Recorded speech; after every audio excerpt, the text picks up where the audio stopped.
আপনারা যারা বার্ধক্য ভাতা, বিধবা ভাতা এবং প্রতিবন্ধী ভাতা পেতে চাচ্ছেন তাদের জন্য বিরাট সুখবর। কত টাকা বাড়ানো হলো। তাছাড়া যারা এখনো পর্যন্ত আবেদন করেননি তারা কি আবেদন করতে পারবে? কি কি করতে হবে?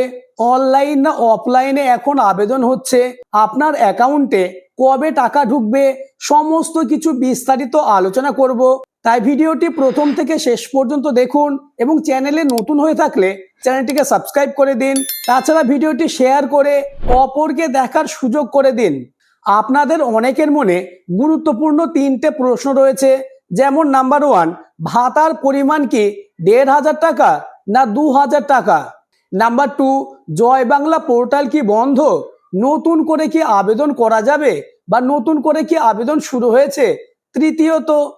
তৃতীয় প্রশ্ন, নতুন আবেদন কি অনলাইনে হচ্ছে না অফলাইনে হচ্ছে? সমস্ত প্রশ্নের সহজ ও নির্ভুল তথ্য শেয়ার করব, তাই সঙ্গে থাকুন।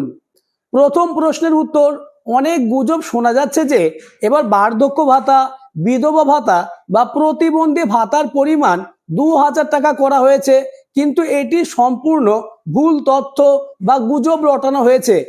নির্বাচনের আগে বিজেপির ইস্তাহার বা জনসভা থেকে জানা গিয়েছিল বিজেপি ক্ষমতায় আসলে এই সমস্ত ভাতার পরিমাণ ২,০০০ টাকা করা হবে, কিন্তু সম্প্রতি রাজ্যের যে বাজেট প্রকাশিত হয়েছে সেই বাজেটে সম্পূর্ণ তথ্য দেওয়া রয়েছে। এবার থেকে এই সমস্ত ভাতা অর্থাৎ বার্ধক্য, বিধবা বা প্রতিবন্ধী ভাতার পরিমাণ আগের সরকারের ১,০০০ টাকা ছিল, নতুন সরকার ১,৫০০ টাকা করেছে, অর্থাৎ ৫০০ টাকা বাড়িয়েছে। তাহলে আপনারা বুঝতে পারলেন আপনাদের এই ভাতার পরিমাণ ১,৫০০ টাকা, যেটা প্রতি মাসে আপনাদের ডিবিটি লিংক অ্যাকাউন্টে ঢুকে যাবে। এবার দ্বিতীয় প্রশ্নের উত্তর দেব, জয় বাংলা পোর্টাল কি বন্ধ? হ্যাঁ, আপনারা ঠিকই শুনেছেন, জয় বাংলা পোর্টাল বন্ধ হয়ে গেছে। জয় বাংলা পোর্টালের পরিবর্তে চালু করা হয়েছে সমর্থ পোর্টাল। এই পোর্টালের নাম হচ্ছে সমর্থ.wb.gov.in।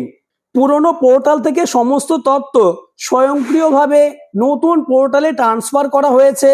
যাদের আবেদন আগে অনুমোদিত হয়েছে তারা আগের মতো সুবিধা পাবেন, নতুন করে আবেদনের কোনো প্রয়োজন নেই। আপনারা যারা আবেদন করেছেন আবেদনের স্ট্যাটাস কিভাবে চেক করবেন সম্পূর্ণ তথ্য দেখে নিন।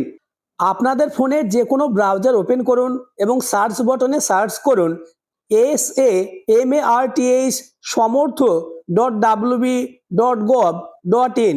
সার্চ বটনে প্রেস করলে আপনাদের সামনে এমন একটি পেজ ওপেন হবে। পশ্চিমবঙ্গ সরকারের সমস্ত সামাজিক পেনশন প্রকল্পের একটি ওয়েবসাইট, ওয়ান আমব্রেলা স্কিম। অর্থাৎ এই ওয়েবসাইটে সমস্ত পেনশন প্রকল্পের সুবিধা পাবেন। এবার কিভাবে আপনার আবেদনের স্ট্যাটাস আপনারা চেক করবেন? আপনারা একটু স্ক্রল ডাউন করে নিচের দিকে চলে আসবেন এবং দেখতে পাবেন scheme, search using, inter value, capture, এই অংশে আপনাদের চলে আসতে হবে। এবার কিভাবে আপনারা স্ট্যাটাস চেক করবেন? প্রথমে স্কিমে চলে আসবেন এবং এই সার্চ বটনে সার্চ করলে বিভিন্ন পেনশন বা বিভিন্ন স্কিম দেখতে পাবেন। আপনার যে স্কিমটি প্রয়োজন সেই স্কিমটি এখান থেকে সিলেক্ট করে নেবেন। ধরুন আমার প্রয়োজন ওল্ড এজ পেনশন, তাই WCD ওল্ড এজ পেনশনে ক্লিক করতে হবে। এরপরে চলে আসবেন এই বক্সে আসার পরে তিনটি অপশন রয়েছে। নাম্বার 1 বেনিফিশিয়ারি আইডি, দ্বিতীয়ত মোবাইল নাম্বার, তৃতীয়ত আধার নাম্বার। অর্থাৎ যে কোনো একটি ইনপুট করতে হবে। আপনার যদি বেনিফিশিয়ারি আইডি জানা থাকে তাহলে বেনিফিশিয়ারি আইডি নাম্বারটি বসাবেন। বেনিফিশিয়ারি আইডি জানা না থাকলে মোবাইল নাম্বার, কোন মোবাইল নাম্বার দিয়ে আপনি আবেদন করেছেন সেটি জানা না থাকলে আধার নাম্বার। অর্থাৎ এই তিনটে অপশনের মধ্যে যে কোনো একটি ইনপুট করতে হবে। ধরুন আমি আধার নাম্বার ইনপুট করলাম। এরপরে ইন্টার ভ্যালু, এই অংশে আপনার আধার নাম্বার ইনপুট করতে হবে। নেক্সট একটি ক্যাপচার কোড দেওয়া রয়েছে, এখানে একটি অঙ্ক পাবেন, যেমন 20+9 = 29। এই ইন্টার বক্সে ক্যাপচার কোডটি সাবমিট করতে হবে। এরপরে আপনি সার্চ বটনে ক্লিক করবেন। সার্চ বটনে ক্লিক করার পরে আপনাদের স্ট্যাটাস দেখা যাবে। তাহলে আপনারা বুঝতে পারলেন কিভাবে আপনাদের আবেদনের স্ট্যাটাস নিজেরাই নিজেদের ফোনের মাধ্যমে চেক করতে পারবেন। আপনারা আবেদনের স্ট্যাটাস দুই ধরনের দেখতে পাবেন। নাম্বার ওয়ান ভেরিফাইড এবং দ্বিতীয়ত অ্যাপ্রুভাল পেন্ডিং। এই দুইয়ের আসল পার্থক্য কি তা এবার আপনাদের বুঝিয়ে বলছি। যদি আপনার স্ট্যাটাস ভেরিফাইড দেখায় তাহলে আপনার জন্য সুখবর, আপনাকে আর কিছু করতে হবে না। জুলাই মাসের ফার্স্ট উইকের মধ্যে আপনার অ্যাকাউন্টে আপনার টাকা ক্রেডিট হয়ে যাবে, অর্থাৎ আপনার অ্যাকাউন্টে প্রতি মাসে ১,৫০০ টাকা করে ঢুকে যাবে। এবার যাদের স্ট্যাটাস অ্যাপ্রুভাল পেন্ডিং দেখাবে, এখন আপনাদের করণীয় কি বা অ্যাপ্রুভাল পেন্ডিং মানে কি? অ্যাপ্রুভাল পেন্ডিং এর অর্থ হলো চূড়ান্ত টাকার লিস্টে আপনার নাম এখনো ওঠেনি, কারণ সরকার আপনার যোগ্যতা স্বীকার করলেও রাজ্যে বর্তমান কোটা বা শূন্য পদ খালি নেই। তাহলে এখন আপনার করণীয় কি? আপনার ব্যাংক অ্যাকাউন্টের সাথে আধার লিঙ্ক অর্থাৎ ডিবিটি লিঙ্ক আছে কিনা সেটা চেক করে নিন এবং কিছুদিন অপেক্ষা করুন। এছাড়া আপনারা মাঝে মাঝে স্ট্যাটাসটা চেক করে নেবেন।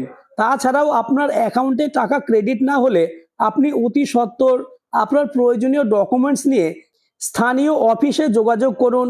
যোগাযোগের কেন্দ্র হচ্ছে গ্রাম পঞ্চায়েত, মিউনিসিপ্যালিটি অফিস অথবা বিডিও অফিস।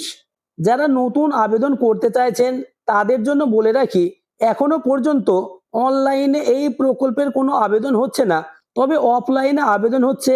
আপনারা অফলাইনে আবেদন করুন। অফলাইনে আপনারা কিভাবে আবেদন করবেন?